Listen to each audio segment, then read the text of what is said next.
Bismillahirrahmanirrahim. Assalamualaikum warahmatullahi wabarakatuh. Halo teman-teman semua, adik-adik mahasiswa ataupun calon TOEFL test taker. Kali ini kita masih berada pada section structure, yaitu pada skill yang keempat yang harus kita miliki. Adapun pada skill yang keempat ini kita harus mempunyai pemahaman yang baik terkait tentang past participle. Ya, kita harus mempunyai pemahaman yang baik tentang past participle. Sebenarnya ketika teman-teman sudah memahami skill yang ketiga, yaitu terkait present participle, otomatis logikanya tidak terlalu jauh beda. Past participle ini teman-teman juga akan memahaminya dengan baik seperti itu. Nah, sederhananya teman-teman, past participle itu adalah kata kerja ketiga yang ada di dalam kalimat itu kita sebut dengan past participle. Saya ulangi, kata kerja ketiga pada satu kalimat, maka kata kerja ketiga tersebut kita sebut sebagai past participle.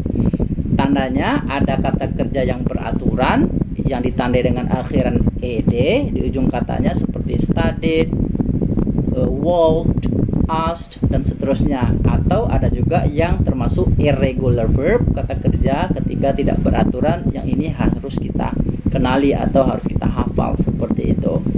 Namun yang membuat bingung, yang menjebak kita itu adalah pada past participle ini dia terkadang bisa berfungsi sebagai kata kerja. Nah, ini yang diingat. Kata kerja ketiga tersebut bisa berfungsi sebagai kata kerja. Namun di sisi lain, verb ketiga ini jika kita jumpai di dalam kalimat, dia bisa posisinya bukan sebagai kata kerja, melainkan sebagai adjective. Di mana letak bedanya? Mari kita perhatikan dua contoh kalimat berikut. Ya, silakan mari kita analisa. Ya, kalimat yang pertama, kata left ini adalah kata kerja ketiga dari live. Dia sudah diikuti oleh kata bantu, oleh suatu kata bantu. Anggaplah kita nggak tahu namanya, pokoknya ada kata bantu yang mengikutinya. Dalam hal ini adalah has. Ya, dalam hal ini adalah has. Maka jika sebelum verb 3 itu sudah diikuti oleh kata bantu seperti have, has, had, ataupun be, am, is, are, was, were, maka kata kerja di sini maka kata tersebut akan berfungsi sebagai kata kerja otomatis. Tapi sebaliknya, jika dalam kalimat kita jumpai dia langsung saja kata kerja ketiga tanpa diikuti oleh kata bantu yang tadi, maka dia berfungsi sebagai adjective. Seperti itu pemahamannya. Biar lebih yakin, mari kita terjemahkan kalimat ini. Ya, kalimat yang pertama, the mailman, maksudnya orang yang membawa surat itu, has left a letter in the mailbox. Sudah meninggalkan surat tersebut di mailbox. Sudah meninggalkan, artinya dia sebagai verb.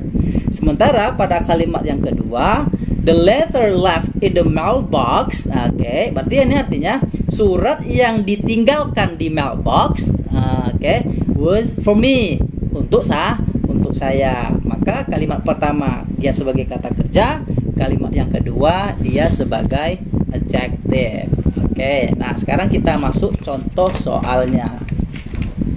Silakan, kita beri waktu 1 menit untuk menjawab soal ini.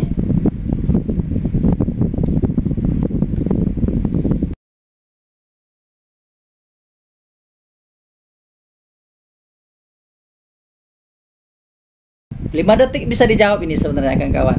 Sekiranya analisa kita dalam, ya, maksudnya kita sudah memahami konsepnya, struktur kalimatnya.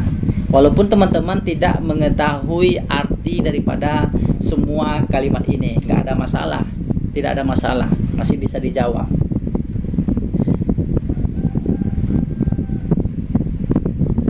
Ya, jadi jawabannya yang mana?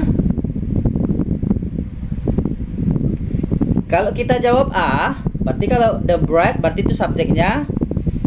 Has baked, kalau kita pakai has, berarti has itu kan kata bantunya ya. Baked ada verb 3, adalah verb 3.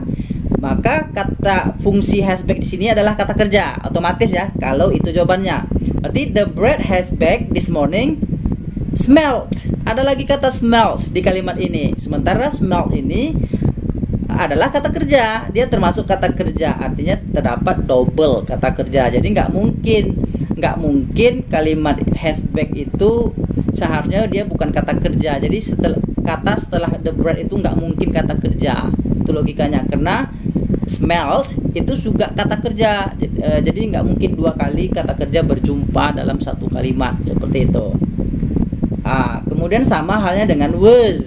Ya, berarti kata bantu ditambah baked ditambah verb 2, artinya dia sebagai kata kerja juga. Nggak bisa juga, kan setelahnya kan ada kata smelled. Smell itu juga kata kerja, guys. Yang C, it itu adalah subjek, the bread juga subjek, berarti ada dua atau double subjek, otomatis juga gugur. Maka jawaban yang tepat adalah D, just. Just itu bukan kata bantu, guys. Artinya the bread just baked this morning smelled delicious. Roti yang baru saja dibakar atau dipanggang pagi tadi baunya enak banget. Seperti itu. Bagaimana teman-teman? Sudah bisa menganalisanya? Ya, silakan diberikan komentarnya di kolom komentar, dan jika ragu kita bisa diskusi lebih lanjut melalui Instagram kita di sini. Ya, semoga bermanfaat. Sampai jumpa pada skill yang ke-5. Oke, assalamualaikum warahmatullahi wabarakatuh.